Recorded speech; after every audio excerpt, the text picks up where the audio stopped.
Hello guys, welcome to the Vikas notes. I hope कि आपकी पढ़ाई अच्छी चल रही होगी। तो गाइस, मॉर्निंग में एक वीडियो डाला गया था सिनोनिम्स का। क्या आपको याद हुई है? नहीं याद हुई? चलिए कोई बात नहीं, एक बार और से डबल स्पीड में वीडियो देख लीजिएगा। मैं आपको आई पे क्लिक कीजिए, वहाँ पे वीडियो और लिंक में दे देता हूँ, ठीक है। तो गाइस देखिए, थोड़ा सा हम स्ट्रैटेजी की बात कर लें। आज है 27, ठीक है। आज है 27, जो वीडियो रिकॉर्ड हो रहा है वो दिन है 27। एग्ज़ाम होना है फर्स्ट वीक ऑफ मई में। ये ई ऑफ ऑल की बात कर रहा हूँ। और इस IBSCIU का भी एग्ज़ाम कुछ दिनों में आ ही जाएगा। तो तकरीबन हम लेके चलते हैं अप्रॉक्स 50 डेज। ATC वालों का exam date I think announce हो गई है, आई डोंट नो, लेकिन मान के चलते हैं 45 डेज, ठीक है। तो ये तीनों एग्ज़ाम में IB में तो इंग्लिश का इंपॉर्टेंस कितना है ये आप जानते हैं, अगर शायद आप थोड़ा बहुत नोटिफिकेशन आपने पढ़ा होगा। अगर नहीं पढ़ा होगा तो कोई बात नहीं, बहुत ज़्यादा इंपॉर्टेंस है गाइस। इसके टीयर 1 में 20 मार्क्स का है, ठीक है। और टीयर 2 पूरा टोटली इंग्लिश ही इंग्लिश है। आपको इंग्लिश में हिस्से लिखना है, कॉम्प्रिहेंसन लिखना है, प्रिसाइज कॉम्प्रिहेंसन, मतलब प्रिसाइज कॉम्प्रिहेंसन लिखना है, कॉम्प्रिहेंसन का इंग्लिश में आंसर देना है। ये मतलब टीयर 2 आपका इंग्लिश टेस्ट ही है।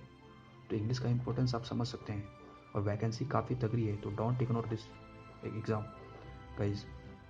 यहाँ पे वैकेंसी तकरीबन 423 या 440 के आसपास में है। ATC में भी 200 या 220 के आसपास में है। तो सबसे तगड़ा वैकेंसी IBSCIU में है।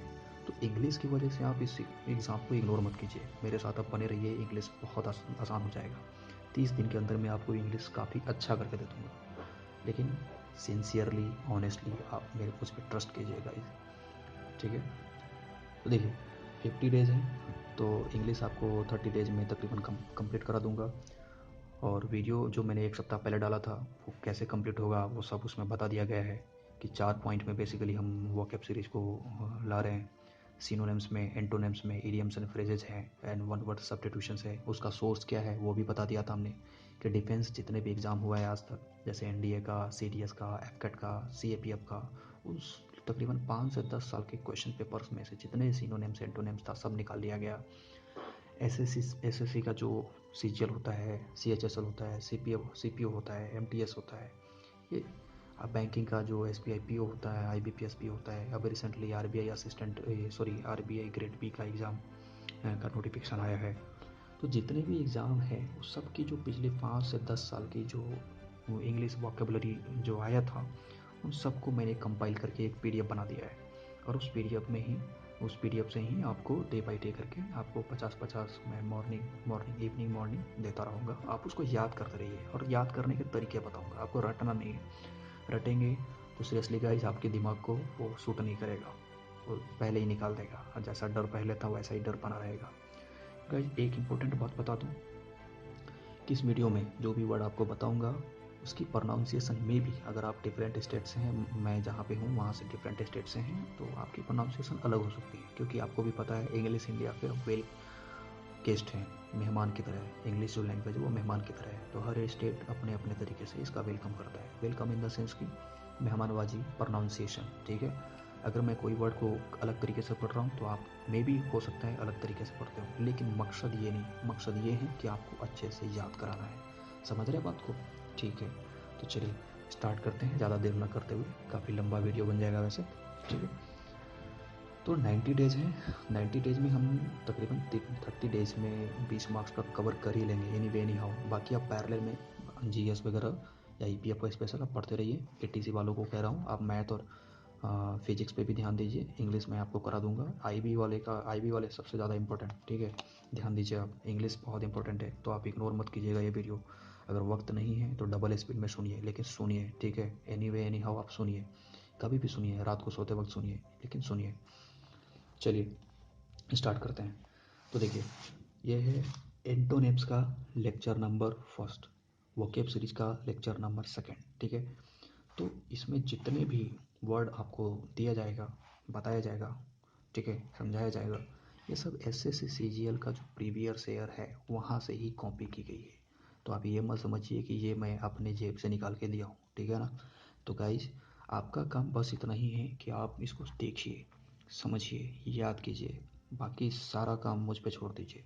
आपको पूरी कंपाइलेशन जितने भी एग्ज़ाम मैंने बताया है वो सारा मैं दे दूँगा। वीडियोज़ फ्री में होगा। आपको एक बात फिर से बता दूँ, वीडियोज़ फ्री में होगा, लेकिन जो पीडीएफ होगा वो पेड होगा, और कितना फ़ीस होगा कुछ ही दिन में बता दी जाएगी। तो टेंशन नहीं लेना है, बहुत ही कम फ़ीस होगा। मैं आपकी परेशानी को समझता हूँ। आप प्रिपरेशन कर रहे होंगे, आप स्टूडेंट होंगे, हो सकता है 1 साल से कर रहे हो, 2 साल से कर रहे हो। इस तरह की परेशानी होती है, स्टूडेंट को जनरली अक्सर होती है। तो बहुत ही कम फीस में होगी इंग्लिश, लेकिन बहुत ही आसान हो जाएगा। इतनी कम फीस में आपको कोई भी इंग्लिश नहीं पढ़ा सकता। समझ रहे हैं ना बात को? तो चलिए शुरू करते हैं। तो देखिए, पहला वर्ड है एंटोनिम्स का, जो सीजीएल में पूछी गई है, इवेंसेंट। इवेंसेंट को, ये एडजेक्टिव वर्ड है, ठीक है। इवेंसेंट को मतलब कह सकते हैं कि मतलब जल्द मिट जाने वाले, अस्थायी। जैसे आप शाम के टाइम पे अगर आप छत पे खड़े होते हैं तो देखते हैं सूरज डूब रहा होता है, कुछ ही देर में मिट जाता है, डूब जाता है पूरी। तो उस सीन को कहते हैं इवेंसेंट, है ना। जैसे आपको शाम बोला, यानी कि ईवी से याद रखो। देखो ये स्टोरी क्रिएट कर रहा हूँ, ईवी से याद रखो इवनिंग, और सेंट, देख रहे हैं ना, शाम में जो सूरज जल्दी से डूब गया, आपकी आंखों के सामने वो जा रहा है, डूब रहा है, जल्दी से पास हो गया, उसको कहते हैं इवेंसेंट। देख रहे हैं, सून पासिंग आउट, इसका मीनिंग है सून पास होना, और आउट ऑफ साइट, आपकी आंखों से जल्दी से पास हो गया। क्विकली फेडिंग, बहुत जल्दी होता हो, डिसअपियर हो गया। देख रहे हैं। और एंटोनिम्स, हाँ देखिएगा, एक चीज़ नोटिस कीजिए, जितने भी वर्ड हैं इसका जो पहला वर्ड होगा, ये वाला, हर वर्ड में पहला वर्ड जो होगा, ये सब मैंने वहाँ पे जो ऑप्शन दिया गया था क्वेश्चंस में, जैसे मान लीजिए क्वेश्चंस में जेटिसंस का मान लीजिए पूछा हुआ है कि एंटोनिम्स लिखिए, और उसके ऑप्शन में ये वर्ड है, तो ये जो पहला वर्ड है उसके क्वेश्चन से लिया गया है। लेकिन जो एक्स्ट्रा मैंने ऐड किया है, इसलिए ऐड कर दिया है कि अगर मान लीजिए नेक्स्ट स्टेज में अगर ये अमेलियोरेट का पूछ दे, लेकिन वहाँ पे ये ना हो, स्पॉइल लिख दे या एग्रेवेट लिख दे या ब्लेमिश लिख दे, तो आप कैसे लिखेंगे, नहीं हो पाएगा। तो इसीलिए आपको मैं यहाँ पे याद कराने के लिए, समझाने के लिए मैंने 2-3 एक्स्ट्रा ऐड कर दिया है, ताकि आपका वोकैबुलरी बहुत स्ट्रॉन्ग हो जाए, ठीक है। तो चलिए, तो इवेंसेंट आपको बताया कि कैसे याद करना है, मतलब जल्दी से पास हो गया, हाँ, सून पासिंग आउट ऑफ साइट, वो हो गया परमानेंट, इसका एंटोनिम्स हो गया परमानेंट। ये देखिए, ये जल्दी से पास हो रहा है, जल्दी से निकल रहा है आपकी आंखों के सामने से, लेकिन जल्दी। लेकिन यहाँ पे देखिए एंटोनिम्स इसका उल्टा होगा ना, कि परमानेंटली वहीं पे रुका हुआ है, लास्टिंग है, बहुत देर तक है वहाँ पर रुका हुआ है ना। तो इस तरीके से याद करना है। चलिए नेक्स्ट पे देखते हैं, डेवियस। डेवियस का मतलब होता है काफ़ी घुमावदार। ये भी एडजेक्टिव का वर्ड है, आपको बहुत ज़्यादा एडजेक्टिव का वर्ड मिलेगा। काफ़ी घुमावदार मतलब मिसलीडिंग, राउंड अबाउट, शिफ्टी। जैसे आप किसी अननोन जगह पे जाएंगे तो आपको कुछ पता नहीं रहता है, आप डेवियस होते हैं, आप मतलब गोल गोल चक्कर आप घूम सकते हैं। जब तक आप गूगल मैप का इस्तेमाल न करें या किसी से पूछे नहीं, तब तक आपको रास्ता पता ही नहीं होगा। आप गोल गोल घूमते रहेंगे ना, राउंड अबाउट होते रहेंगे, मिसलीड होते रहेंगे, आपको कुछ पता नहीं रहेगा आप जाएंगे कैसे। तो उसी तरीके से, तो इसका एंटोनिम देखिए, आप यहाँ पे गोल गोल घूम रहे थे, मिसलीड हो रहे थे, तो यहाँ पे देखिए इसका एंटोनिम्स क्या होगा, स्ट्रेट, डायरेक्ट, ट्रस्टी। देख रहे हैं कैसे याद करना है। नंबर 3 पे क्या है, ग्रोटेस्क। ग्रोटेस्क ये भी एडजेक्टिव का वर्ड है। ग्रोटेस्क मतलब मतलब क्या है, क्या इसको हिंदी में क्या कैसे कहें, मतलब एकदम बेढंगा, काफ़ी विचित्र है, बहुत ही विचित्र है, मतलब एंटीक है, फैंटास्टिक है, सबसे अलग है, विचित्र है, हाँ, एट्रोशियस है, ठीक है। तो इसका एंटोनिम्स कैसे करेंगे, नेचुरल, काफ़ी ब्यूटीफुल है ना, काफ़ी सुंदर है। यहाँ पे देख रहे हैं, ग्रोटेस्क का मतलब होता है ग्रो, ग्रोटेस्क, देख रहे हैं, ग्रोटेस्क। तो काफ़ी विचित्र था ये, एंटिक था, लेकिन यहाँ पे काफ़ी ब्यूटीफुल है, इसका एंटोनिम्स काफ़ी ब्यूटीफुल है, मतलब फैमिलियर है। चौथा नंबर पे अमेलियोरेट। अमेलियोरेट का मतलब होता है मतलब बेटर, बेटर कह सकते हैं, है ना, इम्प्रूव हो रहा है, धीरे धीरे सुधार आ रहा है, मतलब कुछ सुधार आ रहा है, तो वही होता है कि बेटर, इम्प्रूव करना। अमेली, अमेली देखिए यहाँ पे, अमेलियो रेट, यानी कि किसी चीज़ में रेट, उसकी रेटिंग सुधर रही है, उसका रेट सुधर रहा है, उसको बेटर कहते हैं, इम्प्रूव कहते हैं, अमेंड कहते हैं, ठीक है। और एंटोनिम्स क्या हो जाएगा, वर्सन। ये वर्ड मैंने, ये जो वर्सन है ये मैंने क्वेश्चंस के जो ऑप्शन होते हैं वहाँ से लिया है। स्पॉइल, स्पॉइल मतलब बर्बाद कर देना, एग्रेवेट, ब्लेमिश, देख रहे हैं, पर बद से पत्थर बना देना। वर्सन का मतलब क्या होता है, बद से पत्थर बना देना। तो ऐसे याद करना है आपको। ये इसका पीडीएफ जो भी पेड ग्रुप होगा ना, उसका पीडीएफ इमीडिएटली दे दी जाएगी। जैसे वीडियो अपलोड होगा, ये अपलोड होते ही पीडीएफ डाल दी जाएगी। पीडीएफ ओपन कीजिएगा, वीडियो सामने रखिएगा और देखते चलिएगा कितनी जल्दी याद होगा आपको। जेटिसन सिनोनिम्स में मैंने बताया था आई थिंक, शायद। तो जेटिसन का मतलब होता है, आपको हिंदी भी बताते चलता हूँ। जेटिसन का जैसे आपको हिंदी में कैसे बताऊँ, हाँ, माल वाल गिराना, गिट्टी गिराना। जैसे आप देखते होंगे घर बनाए होंगे या आसपास में देखते होंगे घर बनाते हुए, जब ट्रक पे कोई सामान आता है तो देखते हो सामान कैसे गिरता रहता है ना। जैसे गिट्टी बालू आया, सीमेंट आया, तो कैसे वो ट्रक को खड़ा करता है और उसकी जो पीछे वाली जो होती है, क्या कहते हैं उसको, गैरेज वाला जो पार्ट होता है, वो कैसे खड़ा कर देता है और सारा माल गिरता रहता है, तो उसको कहते हैं जेटिशन, है ना। सेट्टी के सन ने घर बनाया तो उसके ट्रैक्टर से जेटिसन्स, है ना, सारे बालू गिरे। थ्रो अवे ऑफ समथिंग एकम्बरिंग, है ना, देख रहे हैं। तो जब गिराया तो इसका मतलब है एंटोनिम्स उसका हो गया एक्सेप्ट करना, है ना, लूज करना, टॉस करना, जंग करना, देख रहे हैं, एक्सेप्ट करना, देख रहे हैं। तो याद रखिए इसको। चलिए 6 नंबर पे है मिनरिंग। तो देखिए मिनरिंग का आपको शायद मैंने सिनोनिम्स में याद करवाया था। मिनरिंग का मतलब होता है गोल गोल घूमना, है ना। सरपेंटाइन मतलब एकदम सांपों की तरह घुमावदार, इसको हिंदी में कह सकते हैं घुमावदार। मिन ड्रीम आप एकदम वंडरिंग हो रहे हैं, घुमावदार है एकदम रास्ता, वाइंडिंग हो रहे हैं, टॉर्चर हो रहे हैं। तो इसका सीधा सीधा हो जाएगा कि स्ट्रेट, दिख रहे हैं। ये जो 6 नंबर का है ना, ये एकदम डीबीएस की तरह है, समझिए। तो इस तरह से है, देखिए एकदम जो डीबीएस है और ये मिनरिंग है, ये दोनों वर्ड सेम कह सकते हैं आप, ठीक है। लिटिल बिट डिफरेंट होगा इसकी मीनिंग में, लेकिन वर्ड सेम है दोनों का। ये घुमावदार होता है, ये भी घुमावदार होता है, ठीक है ना। तो चलिए 7 नंबर पर चलते हैं। प्रीजियोडाइज्ड, प्रीजियोडाइज मतलब होता है, जैसे देखिए प्रीजियोडाइज का मतलब क्या होता है कि किसी तरह की पूर्वाग्रही होता है, पूर्वाग्रही दिमाग में कुछ कॉन्सेप्ट पहले से बैठा हुआ है, मतलब एक जनरेशन से चलता आ रहा है। कोई बुरी चीज़ हो या अच्छी चीज़ हो, वो समाज पे बहुत फ़र्क पड़ता है, भेदभाव क्रिएट करता है। तो उस तरह से कह सकते हैं प्रीजुडाइज, मतलब एक डिस्क्रिमिनेटरी, इनविडियस, ठीक है, इनविडियस। तो इसको एंटोनिम्स में कैसे कह सकते हैं कि डिसपैशनेट, इम्पार्शियल, ऑब्जेक्टिव, डिसपैशनेट। पैशनेट देख रहे हैं आप, है ना। ये वर्ड जो है मैंने डायरेक्टली वहाँ से कॉपी कर दिया था सीजीएल के क्वेश्चन पेपर से, लेकिन जो वर्ड मैंने एक्स्ट्रा दिया है वो ऐड कर दिया है कि अगर नेक्स्ट टाइम अगर ये क्वेश्चन आ जाए और डिसपैशनेट ना हो, ये 2 वर्ड में से कोई एक वर्ड हो जाए, तो आप ये ऐड इस वर्ड पे आप क्लिक कर सकते हैं, निगेटिव नहीं क्लिक करना है, ठीक है। चलिए 8वां नंबर पे है पर्सपिक्यूटी।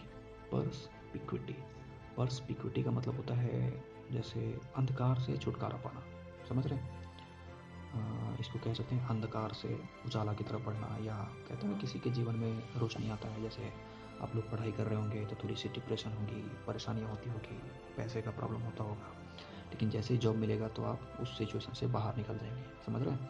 तो उसको कहते हैं पर्सपिक्यूटी। इसकी एंटोनिम्स देखिए क्या होगा, वैग्यूनेस।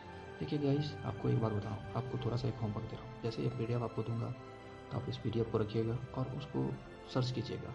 इसका हिंदी अगर आप हिंदी स्टेट्स हैं तो आप हिंदी में मीनिंग लिख लीजिएगा पेंसिल से, आप उसको याद कर लीजिएगा। मैं आपको वैसे बताते भी चल रहा हूँ, लेकिन आप ये वर्क कीजिएगा तो आपका कमांड थोड़ा और ज़्यादा हो जाएगा, ठीक है।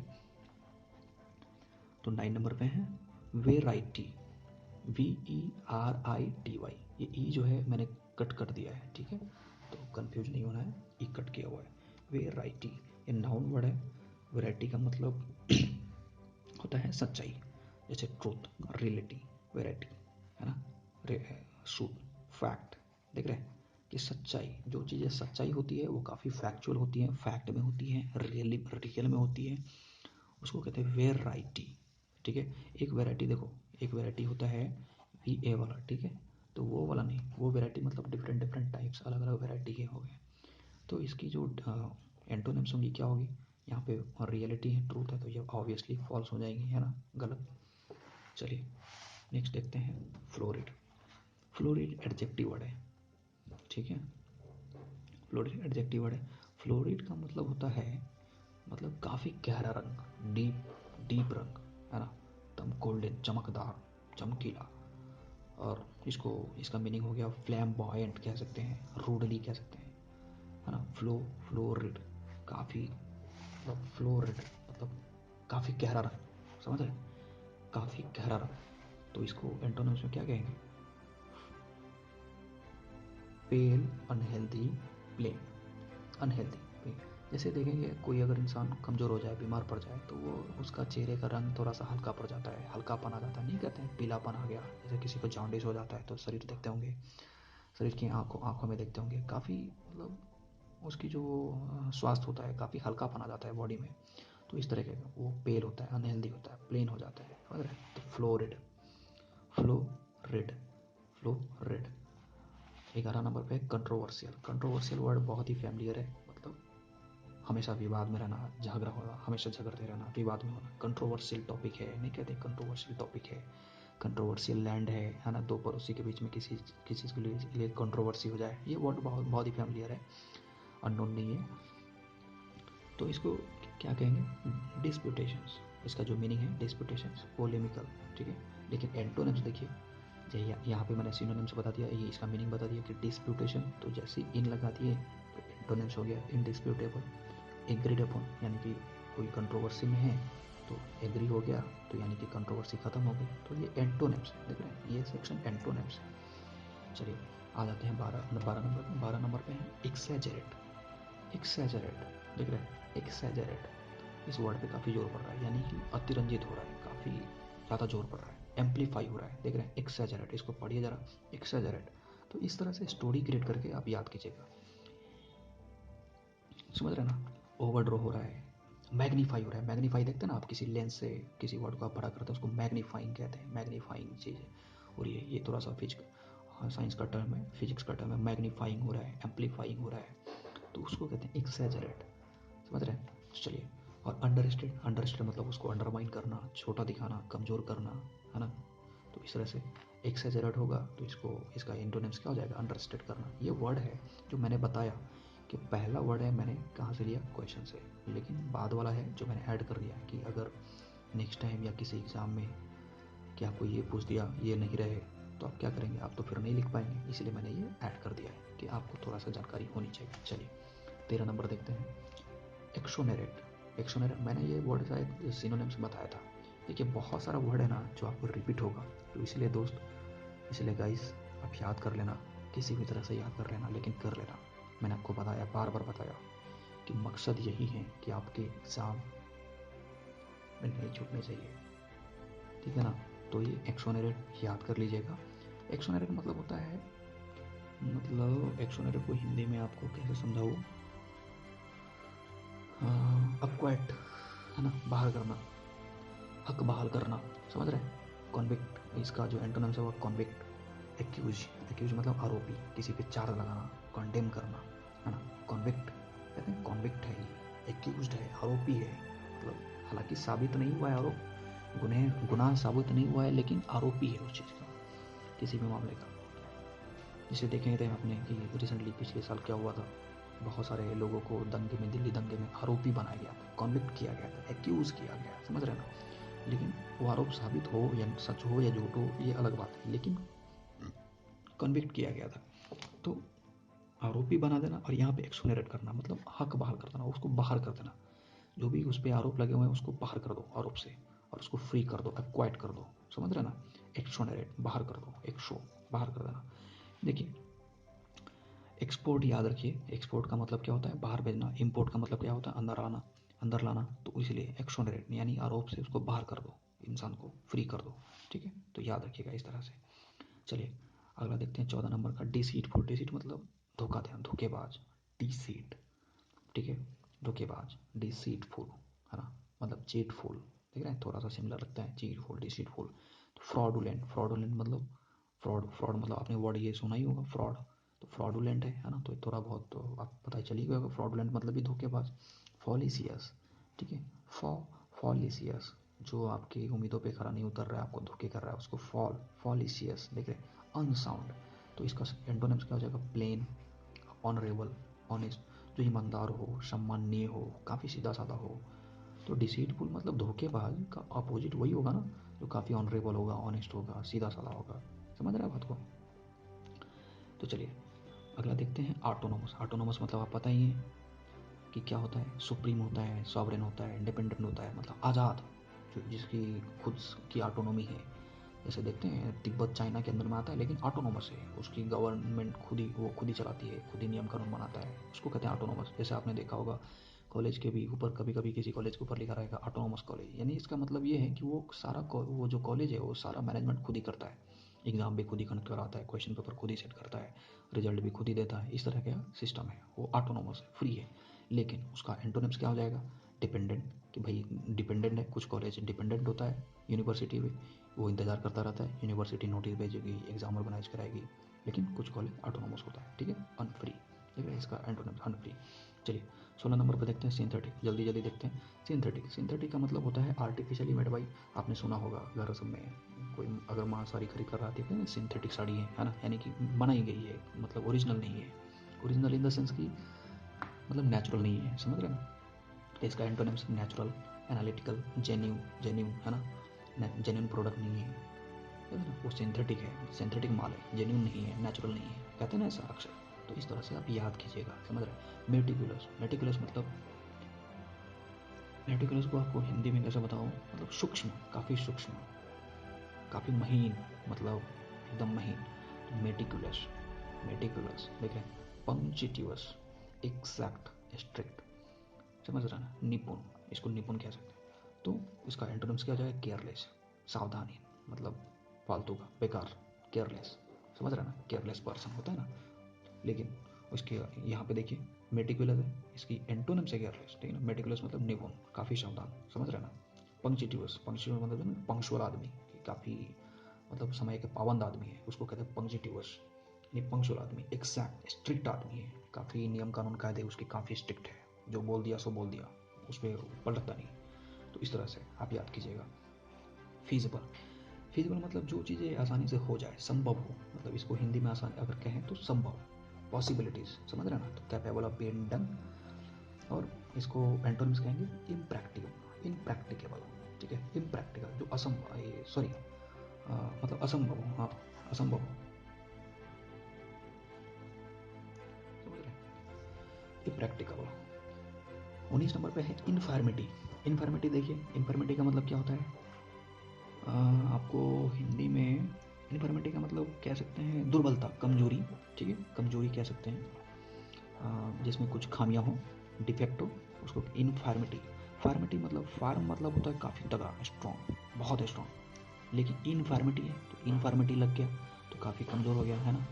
इन इम्प्रिसिबल का, जैसे देखिए इन जो होता है ना, काफ़ी नेगेटिव, नेगेटिव भी होता है, ठीक है। फ्लॉ, डिफेक्ट, फॉल्ट, स्ट्रेंथ, देख रहे हैं, इसका अपोजिट है, सिनोनिम्स है, सॉरी एंटोनिम्स है। 20 नंबर पे है एकॉर्ड। एकॉर्ड मतलब आपको पता होगा समझौता, है ना, हार्मोनाइज करना, एकॉर्ड मतलब समझौता होना। तो हार्मोनाइज, कॉनकोर, रिकॉन्साइल, ठीक है। इसका एंटोनिम्स क्या हो गया? डिसएग्रीमेंट हो गया, ठीक है, डिसएग्रीमेंट। यहाँ पे समझौता था, यहाँ पे डिसएग्रीमेंट, नहीं भाई हम नहीं मानेंगे, है ना, कोई एग्रीमेंट नहीं होगा। कॉन्फ्लिक्ट अभी भी चल रहा है उसके अंदर में, डिनाई हो रहा है, मना कर रहा है, जो भी नियम कायदे कानून बना के दिए गए हैं उसको डिनाई कर रहा है, मना कर रहा है, होता है ना ऐसा। तो एकॉर्ड मतलब समझौता। अभी देखिए कृषि कृषि कानून पे कुछ उसमें सुधार किए गए हैं, लेकिन फिर भी कुछ किसान संगठन उसको डिनाई करते हैं कि नहीं, हम पूरी कानून को रद्द करवा के ही मानेंगे, ठीक है। इस तरह का, इस तरह से आप कनेक्ट कीजिएगा जो स्टोरी है। जैसे इन्फॉर्मेटिव, इन्फॉर्मेटिव मतलब डिफ़ॉल्ट, किसान लोग अभी क्या कह रहे हैं कि नहीं भैया इस कानून में, पूरी कानून ही इन्फॉर्मेटिव है, मतलब पूरी दोष है, कुछ डिफेक्ट है, फॉल्ट है, हम नहीं मानेंगे, इन्फॉर्म है, देख रहे ना। तो उसका स्टैंड काफ़ी मतलब तगड़ा है कि नहीं इसको हम रद्द करवा के छोड़ेंगे। तो इस तरह का है। तो 22 नंबर, सॉरी 21 नंबर पे क्या है? अप्रोप्रिएट। अप्रोप्रिएट का मतलब आप जानते ही हैं, आप ये वर्ड काफ़ी सुने होंगे, अप्रोप्रिएट, कि भाई कुछ प्रॉपर हो, कुछ अप्रोप्रिएट हो, है ना, काफ़ी उचित हो। इसको हिंदी में कह सकते हैं काफ़ी उचित होनी चाहिए, प्रॉपर होनी चाहिए, बी फिटिंग होनी चाहिए, फिट हो, मतलब बी फिट, पर्टिनेंट हो, समझ रहे ना। तो इस तरह से आप याद कीजिएगा, एडजेक्टिव वर्ड है ये। कभी दुकान पे जाते हैं ना कुछ सामान वामान लेने के लिए, तो आप कहते हैं दुकानदार से भाई थोड़ा सा काफ़ी अप्रोप्रिएट होनी चाहिए, तो इस बात का ध्यान रखिए, इस बात का आप ध्यान रखिए। तो ये देखिए, ये इसका एंटोनिम्स क्या हो जाएगा? अनसुटेबल। तो भाई सीधी सी बात है, अप्रोप्रिएट है तो एंटोनिम्स अनसुटेबल हो जाएगा, ये इनेप्ट हो जाएगा, ठीक है। तो याद रखिएगा इनेप्ट यानी अनसुटेबल, इनेप्ट को अनसुटेबल कह सकते हैं आराम से। 22 नंबर पे है ग्लॉसी। ग्लॉसी मतलब वही चमकदार हो गया, जो ग्लॉसी टाइप का नहीं होता। जैसे आप फर्नीचर वगैरह बनाते होंगे तो कुछ जो ऊपर का सेमने का होता है वो कुछ नॉर्मल दिखता है, कुछ ग्लॉसी टाइप का दिखता है, काफ़ी चमकदार, शाइनिंग, एकदम ब्राइट मारता रहता है एकदम। आप फर्नीचर वगैरह बनाते हैं तो उसको कहते हैं शाइनिंग, पॉलिश किया हुआ एकदम, ग्लेज, काफ़ी चमकदार। तो उसको एंटोनिम्स में कैसे लिखेंगे? तो डल, चमकदार है तो भाई उसका एंटोनिम्स में डल तो होगा ना, डल होगा, काफ़ी गंदा दिखेगा, उबर खाबर दिखेगा, रफ दिखेगा, है कि नहीं। तो आप इसमें ऐड कर सकते हैं, रफ लिख सकते हैं आप यहाँ पे। तो चलिए, तो 23 नंबर पे है एलिवेशन, ठीक है। एलिवेशन मतलब आपने सुना होगा कि माउंट एवरेस्ट की जो एलिवेशन है हर साल 1-2 पॉइंट बढ़ रही है, मतलब कई सालों पे 2 मीटर बढ़ गई है अभी इस बार। 8,848 था पहले, तो 8,850 हो गया है अभी, है ना, नई जानकारी के हिसाब से। तो एलिवेशन मतलब ऊंचाई। अब ये न्यूज़ पेपर सब में ये वर्ड ज़्यादा टर्म यूज होता है, ठीक है। तो एलिवेशन का मतलब होता है ऊंचाई, हिल, माउंटेन्स, ये इस सब के टर्म में एलिवेशन यूज किया जाता है, ठीक है। चलिए, तो इसका एंटोनिम्स क्या होगा? डिप्रेशन मतलब गहरा, डिप्रेशन मतलब नीचे, गहरा, डेप्थ मतलब गहरा। तो इस तरह से आप याद कीजिएगा, आप जैसे भी याद कीजिएगा, ये सारा प्रीवियस ईयर का ही है, कहीं नया नहीं है। ये मैं अपने जेब से नहीं लाया हूँ या नया वर्ड ये नहीं किया, एक्सपेरिमेंट नहीं किया। ये सब सीरियल के प्रीवियस ईयर क्वेश्चन पेपर से ही मैंने एक साथ सबको कंपाइल कर दिया है, ठीक है ना। तो आप ज़रा सा भी गलती से भी गलती मत कीजिएगा, किसी भी तरह से इग्नोर नहीं होनी चाहिए। आप देख लीजिएगा, जल्दी जल्दी रिपीट कर लीजिएगा, डबल की स्पीड में सुन के 2-3 बार सुन लीजिएगा। किसी तरह से, बताया ना आपको, बार बार यही कह रहा हूँ कि किसी तरह से याद कर लीजिएगा, समय की बहाना नहीं, आपको याद करना ही है। अगर आपने सपने देखे हैं, बड़े बड़े सपने देखे हैं, तो आप उसको पूरा कीजिए ही कीजिए। और 90 दिन का समय है, EPFO वाले 90 दिन का समय है, ATC वालों कुछ दिन का वक्त है, आपको पास भी 1.5 महीने का वक्त है, IB वाले वो 50 दिन का वक्त है आपके पास भी कम से कम। और CGL वाले आप तो हैं, उसको तो आपको तो करना ही है किसी तरह से। ये CGL का ही क्वेश्चन है, सो स्टार्ट मैंने CGL से ही किया है, उसके बाद दूसरे पे हम माइनल CHSL वगैरह देखेंगे, NDA वगैरह देखेंगे। हाँ, ये यहीं पे समाप्त नहीं होता, अभी बहुत है, आपको दिखाऊंगा। CGL में बहुत हमने लिख के रखा है, देख रहे हैं आप, इस तरीके का है। तो आप टेंशन नहीं लीजिए, बहुत है आपके पास, आपके लिए, आपको बहुत तोहफे देने हैं अभी। और हाँ गाइस, वीडियोज फ्री हैं, PDF चाहिए तो पेड है, इसकी अनाउंसमेंट बहुत जल्दी हो जाएगी। वीडियो की तो बहुत ही कम फीस में रहेगा, तो आपको कोई टेंशन नहीं लेना है, आप याद कीजिए। किसी तरह का डिफ़िकल्टी हो, प्रॉब्लम हो, नहीं याद हो रहा हो, स्टोरी क्रिएट करके देना हो, तो आप बता दीजिए कमेंट में कि क्या कैसा चाहिए आपको, ठीक है, इस तरीके का। चलिए, ओके गाइस, बाय।